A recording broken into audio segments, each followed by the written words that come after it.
မြန်မာပြည်ကအိမ်တော်ဦးစီးတိုင်းရဲ့အိမ်မက်မိသားစုတိုင်းအတွက်အသင့်တော်ဆုံးလို့ပြောလိုက်ရင်လူတိုင်းပြင်းမြင်ကြတာဘာဖြစ်မလဲဟုတ်ပါတယ်သူကတော့မြန်မာနိုင်ငံမှာနေ SKD စနစ်နဲ့ထုတ်လုပ်ထားတဲ့ Suzuki Artiga ပဲဖြစ်ပါတယ်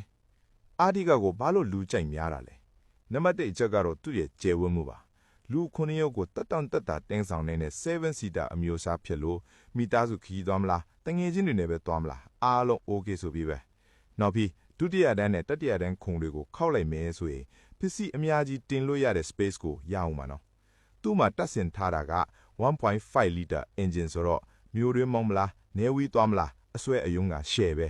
ဒါတင်ပဲလားဆိုတော့မဟုတ်သေးဘူး Suzuki ဆိုတဲ့အတိုင်းစီစားနှုန်းကလည်းတက်တာလွန်းလွတ်အခုလိုစီစည်းကြီးတဲ့ခက်မှာအိမ်တောင်ဦးစီးတွေရဲ့အချက်တော်ဖြစ်နေတာမဆန်းပါဘူးအတွင်းခန်းမှာလည်းတိုက်ရက်တဲ့ dashboard design နဲ့အေးစိတ်နေတဲ့ air con စနစ်နဲ့အရေးကြီးဆုံးဖြစ်တဲ့ dual airbags လို့ safety features တွေအပြည့်အစုံပါဝင်ပါတယ်